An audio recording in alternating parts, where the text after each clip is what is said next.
जिस तरह से जस्टिस काजी फाइज ईसा की पार्लियामेंट में शिरकत पर तनकीद हो रही है सोशल मीडिया पर, और मैंने जिक्र किया शाह महमूद कुरैशी साहब जो ये भी कह रहे हैं कि उनको दावत देकर झांसा दिया गया है और वहाँ जाकर जस्टिस काजी फाइज ईसा ने सीनियर जजेस की तस्दीक की है।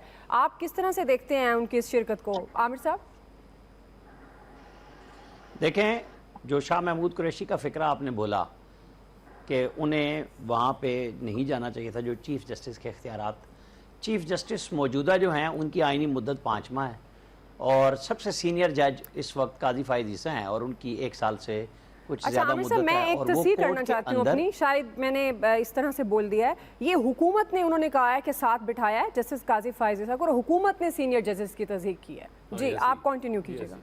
हाँ, मतलब अगर मैं वो समझा शाह महमूद, चूंकि आपने बोला मैंने इसीलिए तो क्लियर होगी बात। बहरहाल दावत सारी सुप्रीम कोर्ट को ही होती है जब इस तरह का कोई, ज़ाहिर है 50 साल को पहली दफ़ा ही हुए हैं हमारे तो आइन को, और जिसमें 2, 3, 4 बड़ी अमेंडमेंट्स हुई हैं।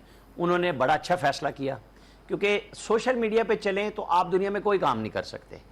एक सीनियर मोस्ट जज, रिस्पेक्टेबल जज, जिसने जाके आइन को इज्जत दी, बात की वहाँ पे और क्लैरिटी से कहा कि यहाँ जो तकरीरें हुई मुझे उससे कोई इत्तेफाक नहीं और कल को जो मेरे पास केस आएगा तो आपके खिलाफ भी जा सकता है, लिहाजा पहले से जहन बना लें कि मैं यहाँ, मतलब वो बड़ा क्लियर जज है, उसे कोई परवाह नहीं होती। आपको पता होना चाहिए जब एक जुडिशल कमीशन बना, इनकी सरबराही में कोयटा में वकला बम धमाकों में शहीद हो गए थे, तो इन्होंने चौधरी निसार अली खान पे भी बड़ी तनकीद की थी उस फैसले में और चौधरी निसार अली खान ने असम्बली में भी बड़ी उस पर की थी कि मेरा कोई जिम्मा नहीं।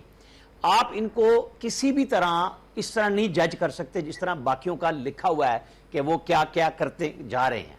अगर एक सीनियर जज आया है, आइन की सीनियर मोस्ट जज यही है, कोई और जज नहीं है, ये जहन में रख लें। इसके ऊपर सिर्फ चीफ जस्टिस है, बाकी सब इनसे जूनियर हैं क्योंकि 13 जज इनसे जूनियर हैं। बाकी 2 जजेस की तो चीफ जस्टिस ऑफ पाकिस्तान असामियाँ पूरी नहीं करना चाह रहे क्योंकि उनको वोट नहीं मिल रहा उनकी मर्जी के जजेस के इंतखाब के लिए। इस वजह से ये मामला हमारे पास गया है फंस।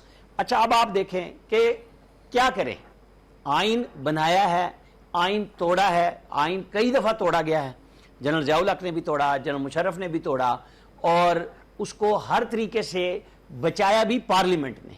लेकिन पार्लियामेंट तो सुप्रीम है ना। आप कह सकते हैं कि जी फलां फलां जगह पे जाके आप ये काम नहीं कर सकते। ये वो काम है जो ज़ियाउल हक ने 1980 में किया। सुप्रीम कोर्ट के रूल्स किसी और ने नहीं बनाए, आइन के बाद रूल्स बने हैं, बीच में कानून का लफ्ज मौजूद है, ये समझने की बात है। कानून रूल से बालातर होता है और वो रूल्स सुप्रीम कोर्ट के नहीं है, वो जनरल ज़ियाउल हक के डाले हुए रूल्स हैं। आप ये बात जाके चेक कर लीजिए। और अगर उसके बारे में पहले तो जजेस राय दे रहे हैं, मुख्तलिफ जजेस राय दे रहे हैं, फिर पार्लियामेंट कोई कानून बनाती है तो मुज़ायका क्या है, उड़ा दें। ये भी सुप्रीम कोर्ट के पास है, जब वो आइन को रीराइट कर सकते हैं तो ये कानून की तो कोई वैल्यू ही नहीं है, उड़ा देंगे। यार लोग तो मशवरा दे रहे हैं, सदर साहब को पहले भी दिया था, रोजाना ट्वीट करते हैं, उनको हजम ही नहीं होता। जो मैं कह रहा हूं सोशल मीडिया के अलावा तो काम नहीं चलता कि सदर साहब को चाहिए सुप्रीम कोर्ट को पहले से भेज दें, अपने दस्तखत से पहले 10 दिन के बाद तो वैसे ला बनना है। लिहाजा सदर साहब ये काम करें कि चीफ जस्टिस को भेज दें कि ये ठीक है या नहीं है, ताकि उन लोगों को और रगड़ा चलवा दें कि जनाब फिर दोनों तरफ की तोपे कि सोशल मीडिया हर तरफ से एक तरफ से नहीं है, वो सबके लिए एक जैसा है, वो सबको परेशान करता है क्योंकि कोई हमारे यहाँ नॉर्म्स तो रही नहीं है। लिहाजा पार्लियामेंट ने बड़ा अच्छा किया, तकरीरें भी कराई। जरदारी साहब ने जो ऑफर की है वो उसी तरह की ऑफर है जिस तरह इमरान खान कहते हैं कि मैं मुज़ाकरात के लिए तैयार हूं लेकिन इलेक्शन की डेट पे। उन्होंने कहा है कि आप बात करें बगैर किसी शर्त लगाए और वजीर आजम साहब के पास आप चल के जाएं। ये दोनों तरफ से जीरो वाली कहानी है, बस फिक्रा बराए फिक्रा है। जब कहीं कोई सिमत रुख बनेगा, जो मैंने पहले सेगमेंट में कहा था, फिर रास्ता आपको सुप्रीम कोर्ट से निकलता हुआ नजर आएगा, वरना फिलहाल हम इसी लड़ाई में जंगो जदल में रहेंगे। अब वो फैसला 3-4 का माने, 21 अरब रुपए दें ना दें, पार्लियामेंट जाने, सुप्रीम कोर्ट जाने, ये झगड़ा हमारे मुकद्दर में है, अवाम ने इसी तरह खार होना है। सही है। तो ब्रिगेड साहब, इसका मतलब है ये जो रुख है ये हवाओं का रुख समझना चाहिए। ब्रिगेड साहब, आप जिस तरह से जस्टिस काजी फाइज ईसा ने कहा कि मुझे कहा गया था आइन की बातें होंगी लेकिन यहाँ सियासी और इन बातों से मेरा कोई ताल्लुक नहीं है, और शाह महमूद कुरैशी भी कह रहे हैं कि मिसगाइड करके उन्हें बुलाया गया, दावत देकर झांसा दिया गया, तो आप इस बात से इत्तेफाक करेंगे? दुआ दे बात यह है कि Qazi Faez Isa is not a child, very seasoned जो है वो जज हैं, और नंबर 2 सीनियरिटी है, he is the next chief justice of Pakistan है। He should have known कि यहाँ पर क्या डिस्कशन होगी, why my other colleague judges are not going, और क्या उनको जाना चाहिए। तो वहाँ पर जहाँ पर आइन को एक्सेप्ट नहीं किया जा रहा, आइन की 50 साल जुबनी है और वो बात की जा रही है जी के चीफ जस्टिस की पावर्स कम कर रहे हैं, उसके बाद आप जो डिसीजन है सुप्रीम कोर्ट के चीफ जस्टिस का वो एग्री नहीं कर रहे हैं, दो प्राइम मिनिस्टर और प्रेसिडेंट पाकिस्तान के दरमियान में बैठे हुए हैं, what message is conveying, particularly after 144(3) के बाद जब उन्होंने जजमेंट निकाली है, किस टाइम पे निकाली उसको देखने की बात है। फिर वेबसाइट पे एक डिसीजन डालते हैं, फिर रिमूव हो गया, उसको देखें।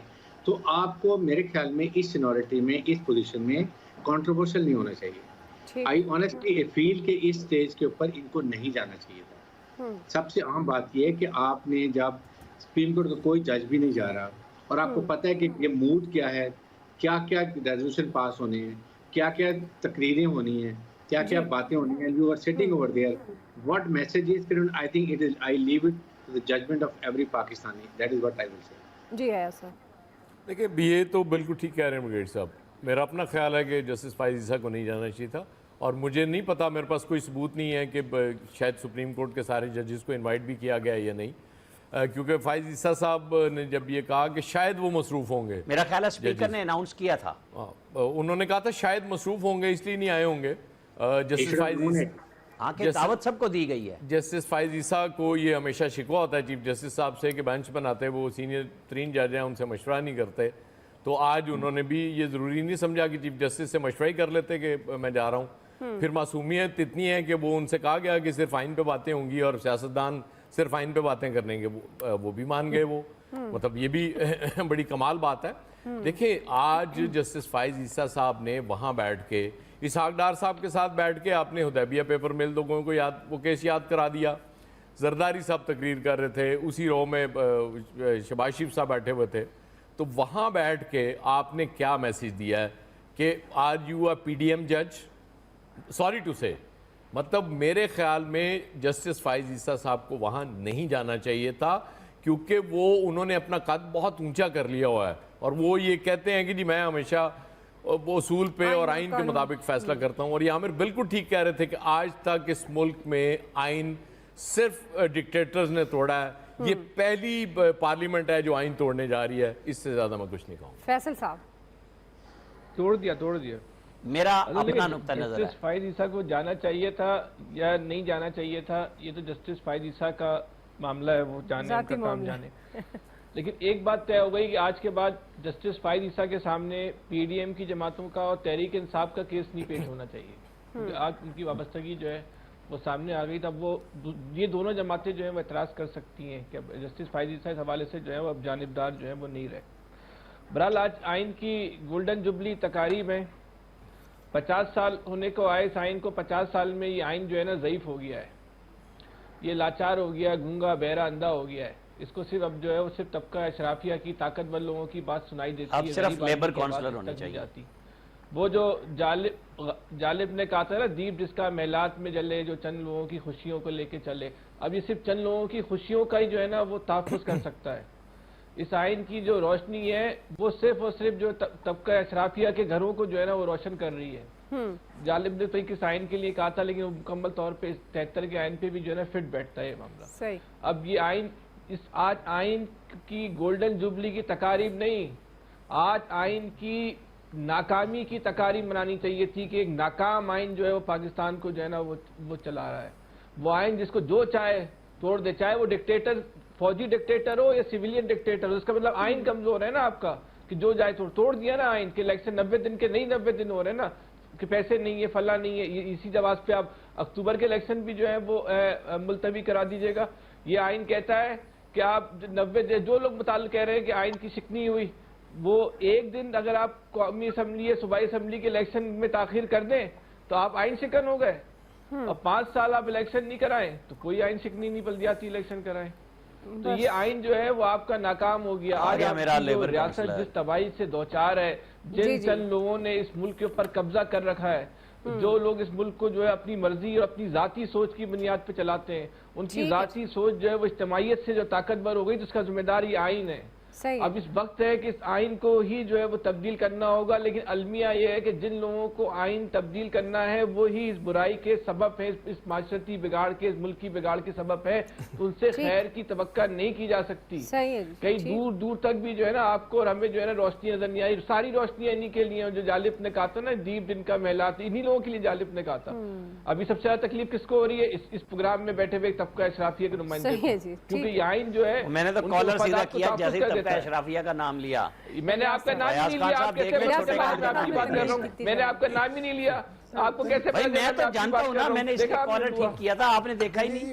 अपनी बारी पर मैं कहा वरना दुआ तबसरा मैंने करेंगे। तो बात ही नहीं की, आपने खुद ही बोला।